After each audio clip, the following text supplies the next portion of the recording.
Hi everyone, my name is Inga, this is my colleague Claudio, and we're also really happy to be here.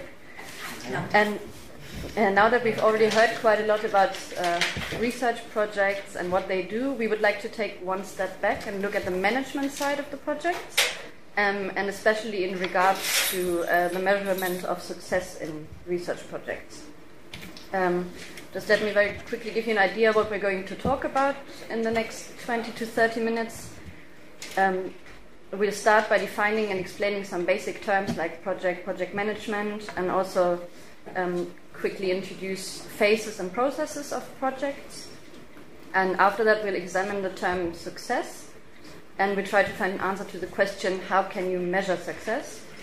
And we'll also look at criteria how success can be measured. So we're going And in the next step, we'll narrow down the criteria from general success criteria for projects to looking at a certain kind of projects, research projects, and especially virtual research environments. And we'll look at the key criteria for measuring success. Yeah. And then in the end, we'll just give a quick conclusion of all the points we've talked about, and we'll also present to you some basic steps on what we think could be done to make a project successful.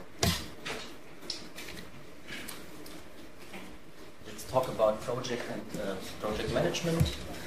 And talking about measuring the success of a project and of project management requires knowing what a project or project management is. Therefore, we'll start off by defining some general terms. Let's take a first look at the term project. A project is a temporary endeavor undertaken to create a unique product, service, or result. The two terms to be stressed here are temporary and unique. And the project is temporary in that it has a defined beginning and end, and therefore a defined scope and resources. And the project is unique in that it is not a routine operation, but a specific set of operations designed to accomplish a singular goal. A project often involves people from different organizations and across multiple geographies, and people usually work together, hasn't worked together before. And research projects have some special attributes, namely they can often involve high costs, they can be risky at times, since specifying the goal can be difficult and therefore the outcome is not always sure. And that's why the process of project management is very important. And project management is the application of knowledge, skills, tools, and techniques to project activities to meet the project requirements. And the project management as a whole process fall into 5 phases: conception and initiation, definition and planning, launch and execution, performance and control, project close, and completion. And in the following, we'll give you a quick overview of the 5 phases and the processes lying behind them. Let's start with the first phase, conception and initiation. This phase includes, amongst others, developing a project idea, finding project partners with all the necessary expertise in order to realize the project idea. This can be, for example, universities, libraries, computer centers, academic institutions. The second phase, definition and planning. This phase is extremely important and can take quite long. It includes writing the project proposal, plans for goals, cost, scope, time, quality, risk, and resources. The main processes are here defining the work packages, the development of schedule, milestone charts, estimating and reserving resources, planning dates and modes of communication with stakeholders. And here it is important to communicate with the stakeholders regarding milestones, deadlines, and important deliveries. It is important to make a risk identification and analysis and a risk response planning. The third phase, launch and execution, includes the launch after having received a notice of grant approval. It's about setting the start date, hiring staff, building a team, setting up a communication interface. This can be internal and external mailing lists, to implement a server, wiki, a website, social media channels, and organizing a kickoff meeting. And to make a long story short, it's about putting plans into action. The fourth phase, performance and control, is about measuring the project performance and progression with respect to the project management plan. It's about track and manage changes to the project requirements. It's about calculating key performance indicators for cost and time.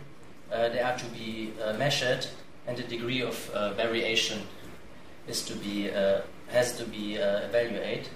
And if there is a variation, and you have to decide in which case corrective measures are determined and suggested to keep the project on track. And finally, in this phase, it's always important to document all these decisions, so writing a status report is also a part of it. And the fifth phase, it's about project close and completion. Here, this phase includes handing in the final report, a closing conference or event, launching the developed product, and lessons learned and feedback, and finally, but not least, reward and recognition to the team members. Okay. So ultimately, all of the phases that Claudio just mentioned contribute to making a project successful. But let's take a closer look at the term success. So what does success actually mean, and how can we measure it? If you look up the term success in the dictionary, then you can find the definition that success is the accomplishment of an aim or purpose. But what is the aim or purpose of a project? Is it answering the research question, or developing a product or a certain output, or satisfying the customer's needs or the client's needs, or is it meeting the budget or time goals? If you ask 5 different people that are involved in a project what they think is a successful project, or what their aim is, then you will most likely get 5 different answers. So while a person that's dealing with the finances, for example, would say that for them the success would be to stay within the budget, the person that executes the project might say that for them it's important to have the output, and another person might say that it's most important to stay within the time frame. This means that ultimately there's no generally valid definition of what success is or what a successful project is. It's rather that the success of a project is determined by the different interests of the different stakeholders you have in a project. So all the people and organizations that are actively involved in the project. And the fact that different people have a different understanding of what project success is points to the fact that there must be different criteria which they use to measure the success. And in the following, we would like to look at 2 concepts of how to measure this success and the criteria that come with it. First of all, it's important to distinguish between the success of the project management and the success of the project itself, or the service itself. The success of the project management focuses on the project management success, and in particular on the successful accomplishment of the projects with regard to time, cost, and the scope of the project. And because these 3 dimensions ultimately indicate the efficiency of how the project was executed. So the second part would be the project product success, which looks at the effects of the project's end product or service. here you can see the 3 main criteria for the project management success, which can show you how efficiently the project has been managed. So, for example, the time criterion, you could look at whether you stayed within the schedule. For the cost, you could look if you used the budget or if you overrun the budget. And for the scope, it's important to look if all the functional and technical specifications were fulfilled, so that the project really did what it said it would do. And of course, all these factors interrelate, and they also influence each other, so that you can't really look at one without also considering the other one. And then we have the project product success, which also has 3 main criteria, which is the project's purpose.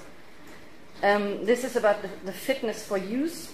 So it means that the product needs to satisfy the needs of the intended user. And then we have the project goal, which is sort of achieving what the project said it would do.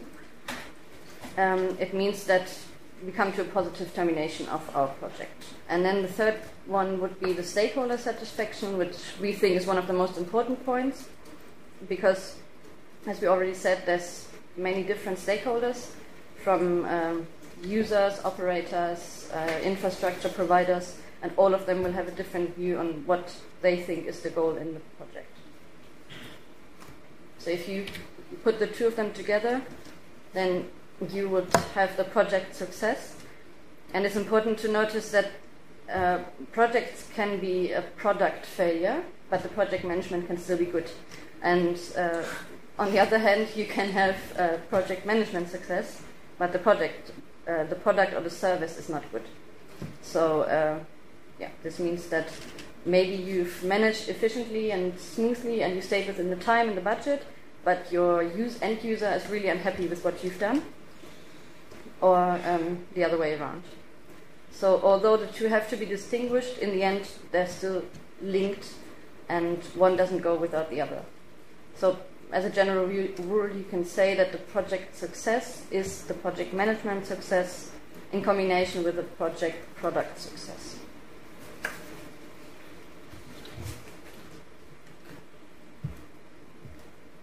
The criteria just presented are generally applicable to all kinds of projects, whether these are construction projects, event projects, administrative projects like introducing a new accounting system, or research projects, which is what we are dealing with today. Ultimately, though, every single project defines its very own set of sub-success criteria based on the model mentioned. These are related to the interests of the relevant parties involved. And we will take now a look at the sub-success criteria of virtual research environments as one kind of a research project. And here are the relevant parties. Relevant parties are here users, operators, and funders. And let us give you a quick idea of what the different criteria are trying to express and how they could be measured. Let's start with the criteria usage. The usage can be measured, e.g. by user statistics, e.g. the number of registered users, can be measured by evaluating the parts of the academic workflow the researchers use the virtual research environment for. And the next criteria is the it's the relevance community acceptance, and Inga will tell you something about it. Yeah, so if you want to measure the community acceptance, you could look at the visibility of the research environment in the potential user groups, or you could assess the usability and the usefulness, and also try to see what impact the research environment has in the specialist community. Coming to the transfer of knowledge. The transfer of knowledge can be measured by specific research results, by measuring the exchange of ideas about methods and objectives, and how they are publicly available, and how good is the project documentation. So the point collaboration is a really important point, and you could, for example, look at what kind of collaboration does the virtual research environment offer, so that people can actually work together, and to what extent are these possibilities of working together a unique selling point for this environment. Coming to criteria of publications and results, it's very simple to explain. It's about the number and kind of publications. So publications of anthologies, for example, or articles and relevant journals. Another success criteria could be the dissemination of expertise, which means the extent to which the research environment, for example, contributes to the field of teaching and research, like academic qualifications for students. Next point is the public perception or publicity work, and here we're talking about public relations and the visibility within the potential user groups. It's also about promoting the virtual research environment to funding bodies, and it's about the extent to which the virtual research environment is known by the general public or within other academic disciplines. Then we have the subsequent use of the infrastructure, where you could look if the components that have been developed in the infrastructure can be used in other contexts other than just the project, and if you can also maybe use some of the components and use them in another project or in another context. And another criteria is the incorporation in academic workflows. Here it's important to measure which parts of the academic workflow the virtual research environment covers up. Then we have performance and usability, where we could just look whether the user requirements have been fulfilled. So you could ask your users what they think could be changed or what could be better. Yeah. And naturally, not all of the criteria are about achieving results that can be quantitatively measured, but rather about defining objectives, and the achievement of these objectives enables the success of the virtual research environment. And this is not an easy task, because the different objectives of the different stakeholders can sometimes also be in conflict. Just quickly want to recap what we've just heard. So we said that there's no general definition of what a successful project is, because it always depends on the different stakeholders and the people that are involved. Then we said that the fact that different people have a different understanding of what success is leads to the point that there must be different criteria when you try to measure the success of a product or a project. So this means that we have to take into account management as well as the product success. Then, as a third point, we said that every project ultimately defines its own sub-criteria out of the main criteria that we've heard about. And these sub-criteria are also always related to the main parties or stakeholders that are involved in the project. And in a virtual research environment, these parties are, for example, the users, the funders, and the operators. And as Claudio said, these objects of the three stakeholders can be in conflict. So, okay, and take a conclusion out of this. It is therefore important to address the different objectives of users, operators, and funders right from the beginning to minimize the risk of project failure. It is important to implement a process of consensus in the development phases of the virtual research environment, leading to a common definition of success as base for the conception of the virtual research environment. And this helps focusing on the common long-term goal instead of every stakeholder only focusing on their own short-term success. And the commitment of all parties involved will be higher. And in terms of project management, this includes the establishment of joint standards regarding technical issues. Examples are programming languages, programs used, storage systems, and so on. And also regarding communication and project management processes. So we are talking here about a wiki, mailing lists, meetings, wording, project documentation for users and funders, outreach channels, social media, and work packages and milestones. And a point that is very crucial is to implement regular feedback workflows throughout the whole project. And this could be done by using tools like user meetings, trainings and workshops, support and troubleshooting, stakeholder or topic-specific mailing lists, surveys, committee meetings, regular meetings with relevant partners. And the best feedback is worthless if not documented and where possible implemented. Ways to do this include reports, lessons learned, as well as adjustments and optimization in the project management and in the product service development. Long-term running projects are in a more privileged situation concerning all this matter than projects with a shorter time frame, because they have the possibility to actually execute a great part of the feedback they receive. And TextGrid, which, as we have heard from Martina, was running for 10 years in the 3 funding phases, is a good example for this, I would say. Thank you for your attention, and now you'll hear a little bit more about TextGrid and Daria from our colleagues, and maybe you also see how some of the points we just mentioned are implemented in the projects.